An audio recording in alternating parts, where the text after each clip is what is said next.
അപ്പോൾ guys good morning. അപ്പോൾ എല്ലാവരും സുഖമായിട്ടിരിക്കുന്നു എന്ന് പ്രതീക്ഷിക്കുന്നു. അപ്പോൾ നമുക്ക് രാവിലെ തന്നെ ബ്രേക്ക്ഫാസ്റ്റ് കഴിക്കാം. ബ്രേക്ക്ഫാസ്റ്റ് വെച്ച് കഴിഞ്ഞിട്ട് നമുക്കൊരു സാമ്പാർ ഉണ്ടാക്കാം, ചെറിയൊരു സാമ്പാർ ഉണ്ടാക്കാം. ഇന്ന് സാമ്പാറും ചോറും വെച്ചൊരു തട്ട് തട്ടാം. ഓക്കെ, സാമ്പാറിന് അപ്പോൾ എന്താ പറയുക, നമ്മൾ മലക്കറി കാര്യങ്ങൾ എല്ലാം സെറ്റാക്കി വെച്ചിട്ടുണ്ട്. ഓക്കെ, അപ്പോൾ അതിനിടയ്ക്ക് നമുക്ക് ബ്രേക്ക്ഫാസ്റ്റ് ഒന്ന് കഴിഞ്ഞു 3 മുട്ട വയ്ക്കായിട്ടുണ്ട്. ഇത് കഴിഞ്ഞിട്ട് സ്റ്റാർട്ട് ചെയ്യാം. ഓക്കെ, അപ്പോൾ ഗൈസ് നമുക്കിന്നൊരു സാമ്പാർ വെച്ചാലോ. സാമ്പാറിന് വേണ്ട സാധനങ്ങളെല്ലാം ഓൾറെഡി ഞാൻ എല്ലാം കട്ട് ചെയ്ത് വെച്ചിട്ടുണ്ട്. ഓക്കെ, അപ്പോൾ ഞാൻ കാണിച്ചു തരാം എന്തൊക്കെയാണ് വേണ്ടതെന്നുള്ളത്. വെണ്ടയ്ക്ക, സവാള, ക്യാരറ്റ്, ഇതിൻ്റെ പേരറിയാമല്ലോ. ഇത് നിങ്ങളെല്ലാം കമൻറ്റ് ചെയ്യുക എന്താണെന്നുള്ളത്. പിന്നെ ഉരുളക്കിഴങ്ങുണ്ട്, തക്കാളിയുണ്ട്, മുളകുണ്ട്. ഇത്രയും സാധനങ്ങളാണ് നമുക്കൊരു സാമ്പാറിന് വേണ്ടത്. നാട്ടിൽ പിന്നെ ചേമ്പ് ഇതെല്ലാം ഇടുമെന്ന് തോന്നുന്നു. ചേമ്പ്, വെള്ളരി, പിന്നെ അതൊന്നും ഇവിടെ വാങ്ങിച്ചില്ല. ഓക്കെ, ഇപ്പോൾ ഒരു സാമ്പാർ തൊട്ടായിരുന്നു.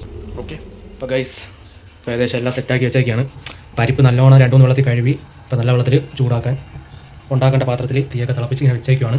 കുറച്ച് നേരം അത് കിടന്ന് അവിടെ സെറ്റാണ്. പിന്നെ വേറെ പാത്രത്തിൽ വെള്ളം ചൂടാക്കാൻ വെച്ചിട്ടുണ്ട്, ആവശ്യം വരും. പിന്നെ ഇത് നമുക്ക് പറയാ, ഇത് ഇച്ചിരി പുളിവെള്ളം വേണം. പിന്നെ വെള്ളം ചൂടാക്കാൻ വെച്ചിട്ടുണ്ട്. അപ്പോൾ നമുക്ക് ഇനിയാണ് പരിപാടികൾ തുടങ്ങേണ്ടത്. എല്ലാം സെറ്റാക്കി ഇങ്ങനെ വെച്ചേക്കുവാണ്. അപ്പോൾ ഗൈസ് പരിപ്പ് ഏകദേശമൊക്കെ ഇവിടെ നല്ലോണം സെറ്റായി വന്നിട്ടുണ്ട്. ഓക്കെ, ഇത്ര നേരം ഇതിൽ നല്ലോണം സെറ്റായി വന്നിട്ടുണ്ട് പരിപ്പൊക്കെ. അപ്പോൾ നമ്മൾ ഇതിൽ വന്ന പരിപ്പിൽ നമ്മൾ അരിഞ്ഞ വെച്ചാണ് ഉള്ളി ഞാൻ ഇപ്പോൾ ഇതേപോലെ അരിഞ്ഞേക്കണം. ഇതേപോലെ അരിയേണ്ടത്, ക്യൂബ്സ് ആയിട്ടാണ് അരിയേണ്ടത്. കുഴപ്പമില്ല, സാമ്പാർ വയ്ക്കുമ്പോൾ ക്യൂബ്സ് ആയിട്ടാണ് അരിയേണ്ടത്, നോ പ്രോബ്ലം. ഓക്കെ, അപ്പോൾ ഗൈസ് ഉള്ളിയെല്ലാം നമ്മൾ എടുത്തിട്ട് കഴിഞ്ഞു. അടുത്ത നമുക്ക് നമ്മൾ അരിഞ്ഞ് വെച്ചാണ് ഉരുളക്കിഴങ്ങ് ഇട്ട് കൊടുക്കാം. നിങ്ങളവിടെയൊക്കെ എങ്ങനെയാണോ സാമ്പാർ വയ്ക്കണമെന്ന് എനിക്കറിയില്ല. ഇത് നമ്മുടെ പ്രവാസി സാമ്പാർ എന്ന് പറയും. ഏത് സാമ്പാർ? പ്രവാസി സാമ്പാർ. ഓക്കെ ഓക്കെ, അത് ഇട്ട് കഴിഞ്ഞു. ജസ്റ്റ് ഒന്ന് വഴറ്റി കൊടുക്കാം.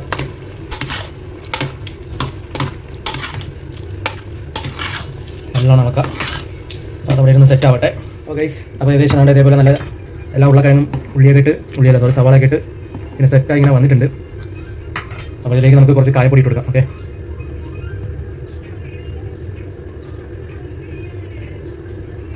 ഓക്കെ, ജസ്റ്റ് ഒന്ന് കുറച്ച് സെറ്റ് ആവട്ടെ. അപ്പോൾ ഗൈസ് സാമ്പാറിൻ്റെ ബാക്കി പ്രോസസ്സ് കഴിഞ്ഞാൽ ഇച്ചിരി മഞ്ഞപ്പൊടി കൂടെ തട്ടി കൊടുത്ത് അതെടുക്കാൻ പറ്റിയില്ല, സോറി. ഇച്ചിരി മഞ്ഞപ്പൊടി തട്ടി കൊടുത്തു. അപ്പോൾ ഏകദേശം നമ്മൾ എന്താ പറയുക, നമ്മൾ ഇതിലിട്ട് എന്താ പറയുക, ഉരുളക്കിഴങ്ങ് ജസ്റ്റ് ഒന്ന് വെന്തിട്ടുണ്ട്. ഇത്ര വെന്താൽ പോരാ, നമുക്ക് ബാക്കിയുള്ള മലക്കറി കൂടെ എടുത്തിട്ട് കൊടുക്കാം. ഓക്കെ,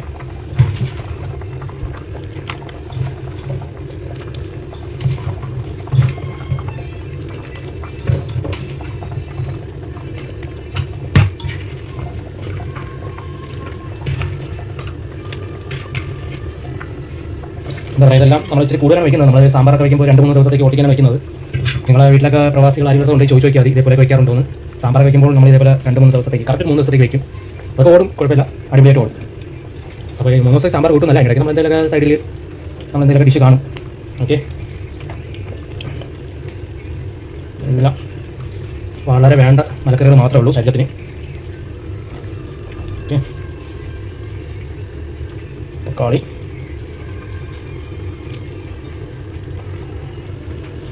നമ്മൾ അരിഞ്ഞ വെച്ചാണ് മുളകും കൂടെ ഉണ്ട്.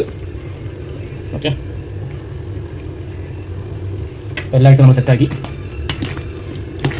ജസ്റ്റ് ഒന്ന് അടിയിനെ നമ്മൾ അരിനെ സെറ്റാക്കി കൊടുക്കുക. ഓക്കെ, ഇതൊക്കെ എല്ലാം കിടന്നൊന്ന് സെറ്റാവട്ടെ. നമ്മൾ ഇത് വെച്ചിട്ട് നമ്മൾ ചുമ്മാ പോയി കളയില്ല. ഇതിൻ്റെ ഇടയ്ക്കിടയ്ക്ക് നമ്മൾ ഇതേപോലെ വന്ന് ഇതേപോലെ ഒന്ന് ഇളക്കി കൊടുക്കണം. അല്ലെങ്കിൽ അടി കിടക്കുന്ന പരിപ്പ് നല്ല ഡീപ്പ് ഫ്രൈ ആയിട്ട് കിട്ടും, നിങ്ങൾക്ക് ടേസ്റ്റ് മാറും. ഇതേപോലെ ഇടയ്ക്കിടയ്ക്ക് ഒന്ന് ഇളക്കി കൊടുക്കുക. അപ്പോൾ ഇത് ഇത്രയും കിടന്ന് സെറ്റ് ആവട്ടെ. എപ്പോഴത്തേയും പോലെ ഒരു കാര്യം മറന്നിട്ടുണ്ട്, അതിൻ്റെ മുമ്പുള്ള വീഡിയോസ് കണ്ടിട്ടുള്ളവർക്ക് അറിയാൻ പറ്റുമായിരിക്കും. ഉപ്പ് ഇടണം. ഓക്കെ, ഉപ്പ് ഇതാണല്ലോ മെയിൻ. ഉപ്പിട്ട് ഒരാൾ അളക്കണം. ഞാൻ വീണ്ടും പറയുകയാണ്, ഇത് ഇട്ടിട്ട് 5 മിനിറ്റ് കൂടുമ്പോൾ ഇതൊന്ന് ജസ്റ്റ് ഒന്ന് ഇളക്കി കൊടുക്കണം. ഓക്കെ, അല്ലെങ്കിൽ അടി പിടിക്കും. അടിയിൽ പിടിച്ച് കഴിഞ്ഞാൽ പിന്നെ ഒന്നും പറയണ്ടല്ലോ, ടേസ്റ്റ് മാറും. ടേസ്റ്റ് മാറാൻ പാടില്ല.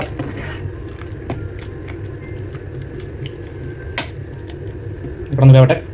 അപ്പോൾ ഗൈസ് നമ്മുടെ സാമ്പാർ ഇവിടെ റെഡിയായിക്കൊണ്ടിരിക്കുകയാണ്. ഞാൻ ഇപ്പോൾ അതിൻ്റെ ഇടയിൽ കൂടെ ഞാൻ കുറച്ച് പുളിവെള്ളം ഒഴിച്ചായിരുന്നു. പുളി നമ്മൾ കലക്കി വെച്ചാൽ പുളിവെള്ളം കുറച്ച് ഒഴിച്ചായിരുന്നു. പിന്നെ ഇതൊരു മിക്സാണ്. ഇതിൽ വന്നിരിക്കുന്നത് ഒരു സ്പൂൺ മുളക് പൊടി, പിന്നെ ഒരു 2 സ്പൂൺ മല്ലിപ്പൊടി, പിന്നെ ഒരു 1/4 സ്പൂണ് എന്താ പറയുക ഉലുവാപ്പൊടി. ഇത് ഇത്ര മിക്സ് ചെയ്താൽ വെച്ചാൽ മുളക് പൊടി ഒരു 1.5 സ്പൂൺ എന്ന് ഇട്ടു. ഓക്കെ, എല്ലാം മിക്സ് ചെയ്ത് ഇങ്ങനെ ആക്കി വെച്ചേക്കാണ്. അപ്പോൾ ഇത് ജസ്റ്റ് ഇതിലോട്ട് ഒഴിച്ച് കൊടുക്കാം. നല്ല വെള്ളം പോലെ ഇങ്ങനെ ചൂട് വെള്ളത്തിലാണ് ഇത് സെറ്റാക്കി എടുത്തത്. ഓക്കെ, അപ്പോൾ ബാക്കി വന്നാൽ നമുക്ക് കുറച്ച് വെള്ളം ഒഴിച്ച് കലക്കി അതിൽ സെറ്റാക്കി കൊടുക്കണം. അപ്പോൾ ഗൈസ് നമ്മുടെ സാമ്പാർ ഇവിടെ സെറ്റായിക്കൊണ്ടിരിക്കുകയാണ്. ഞാനിപ്പോൾ വലിയ ഫ്ലെയിമിൽ നിന്ന് ചെറിയ ഫ്ലെയിമിലോട്ട് സാമ്പാർ മാറ്റി അതിലിപ്പോൾ കുറച്ച് എണ്ണ ഒഴിച്ച് ഇനി കുറച്ച് കടുകിട്ട് കുറച്ച് ഉള്ളിയിട്ട് പിന്നെ കുറച്ച് വറ്റൽമുളകും കരിവേപ്പില ഇട്ട് ജസ്റ്റ് ഒന്ന് മിക്സ് ചെയ്തിട്ട് ഇതിലോട്ട് ഒഴിക്കണം, സെറ്റാക്കണം. ഓക്കെ, ഏകദേശം ചൂടായിക്കൊണ്ടിരിക്കുകയാണ്, എണ്ണ ചൂടായിക്കൊണ്ടിരിക്കുകയാണ്.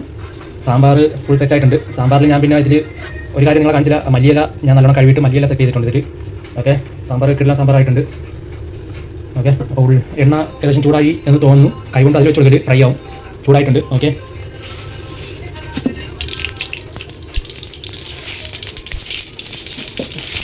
നല്ല കുരുമുളക് നല്ലോണം പൊട്ടട്ട്. ഇവിടെ അറബികൾ ദീപാവലിക്ക് പകരം ഇതേപോലെ കടുകാണ് പൊട്ടിക്കുന്നത്, നമ്മളെ പോലത്തെ പ്രവാസികൾ. ഓക്കെ,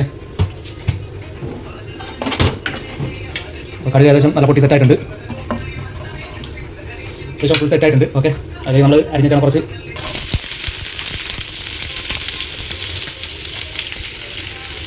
ഉള്ളി ഇട്ടു, ഉള്ളി സെറ്റായിട്ടുണ്ട്.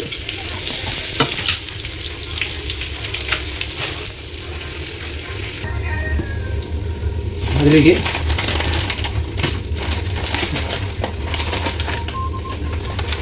കുറച്ച് വറ്റൽമുളക് ഇടുക, അതിലോട്ട് ഇട്ട് കൊടുക്കുക.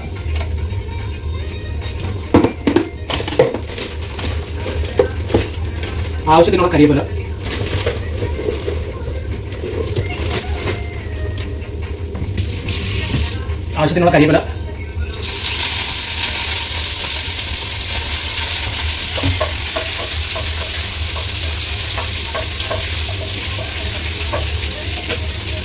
ഓക്കെ, എന്നിട്ട് നമുക്ക് സാമ്പാറിലോട്ട് ഒഴിച്ചു കൊടുക്കാം.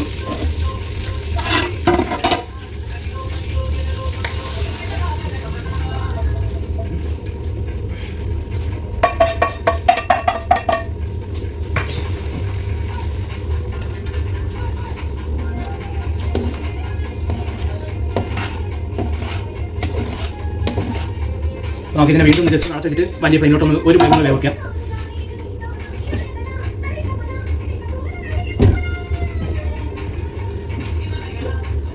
അപ്പോൾ ഇത് ഇവിടെ ഇരുന്ന് ഒരു 5-8 മിനിറ്റ് കൂടെ ഇങ്ങനെ ഇരുന്ന് വേവട്ടെ. അപ്പോഴേക്കും നമ്മുടെ ഇന്നത്തെ സാമ്പാർ ഏകദേശം ഒക്കെ സെറ്റ് ആയിട്ടുണ്ട്. ഓക്കെ, അപ്പോൾ ഏകദേശം സാമ്പാർ സെറ്റ് ആയിട്ടുണ്ട്. അപ്പോൾ ഇന്ന് നമുക്ക് നല്ല സുഖമായിട്ട് നല്ലൊരു ചോറും സാമ്പാറും കഴിക്കാം. ഓക്കെ, അപ്പോൾ ഗൈസ്, അപ്പോൾ നമുക്ക് ഉച്ചയ്ക്ക് ചോറിൻ്റെ കഴിക്കാൻ ഒരു മുട്ടയുടെ ഓംപ്ലേറ്റ് കൂടെ ഉണ്ടാക്കിയാലോ. അപ്പോൾ നമുക്ക് അതിനൊരു ഉള്ളി വേണ്ടേ, ഉള്ളി അരിഞ്ഞ് അതിനൊന്ന് സെറ്റാക്കി എടുക്കാം. എടുത്തിട്ട് മുട്ട ഓംപ്ലേറ്റും സാമ്പാറും ചോറും വെച്ചൊരു പിടി പിടിക്കാം. ഓക്കെ ഗൈസ്, അപ്പോൾ ഉള്ളിയൊക്കെ അരിഞ്ഞ് ഒരു സൈഡിലാക്കി വെച്ചിട്ടുണ്ട്. ഉള്ളി കരിഞ്ഞ സൈഡിലാക്കി നമുക്ക് 2 മുട്ടയൊക്കെ പൊട്ടിച്ചിട്ട് ഒരു ഓംപ്ലേറ്റ് ഷടപടയെന്ന് അടിക്കാം. ഓക്കെ,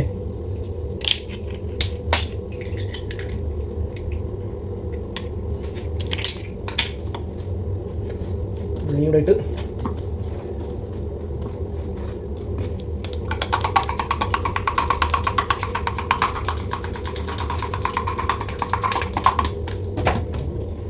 ഇച്ചിരി ഉപ്പും കൂടെ ഇട്ട്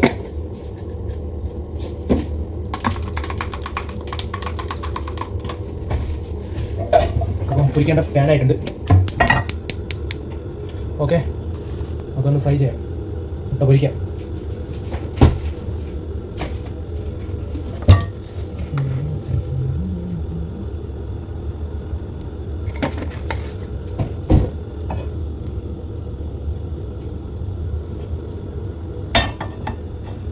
പാനൊന്ന് ചൂടാവട്ടെ, എന്നിട്ട് മുട്ട പൊരിച്ച് കുറച്ച് സാമ്പാറൊക്കെ ഇട്ട് ചോറൊക്കെ ഒന്ന് പിടി പിടിക്കാം. ഓക്കെ,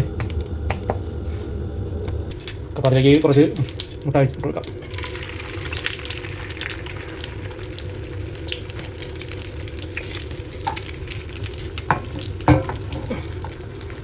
അവിടെ ഫ്രൈ ആവട്ടെ, ഇടയ്ക്ക് നമുക്ക് ചോറും കോരി സാമ്പാറും കോരി ഒരു സെറ്റാക്കി വയ്ക്കാം. ഓക്കെ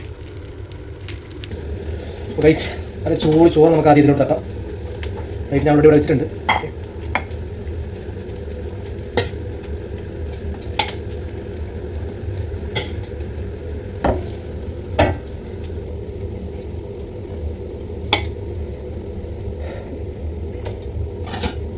ചോറ് തട്ടിയിട്ടുണ്ട്.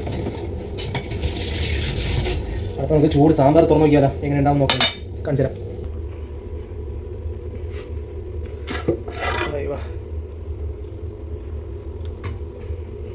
ഇറക്കുമ്പോഴാണ് ഇതിൻ്റെ മെയിൻ ഒരു ഇത് കാണുന്നത്.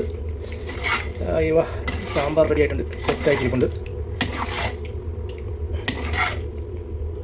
ചൂട് സാമ്പാറും ചോറും.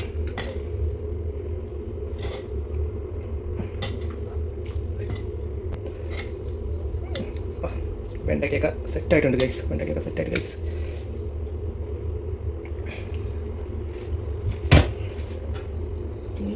ഇപ്പോൾ ജസ്റ്റ് മറച്ച് വയ്ക്കാം. പൊരിച്ച മുട്ട, അയ്യോ മുട്ട റെഡി ആയിട്ടുണ്ട് ഗൈസ്. അപ്പോൾ ഗൈസ് ഒന്ന് കഴിച്ചു നോക്കിയാൽ നമുക്ക് എങ്ങനെ ഉണ്ടാവും നോക്കട്ടെ. നല്ല ചൂട് സാമ്പാറും ചോറും മുട്ട പൊരിച്ചതും എങ്ങനെ ഉണ്ടാവും നോക്കി നോക്കാം. ഓക്കെ, ചൂടാനുണ്ട്, സീനാണ് മോനെ, എന്താ പറയാ.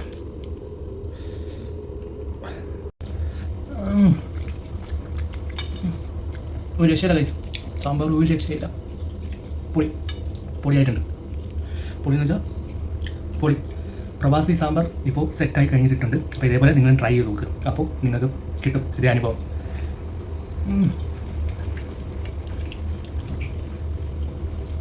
ക്യാരറ്റൊക്കെ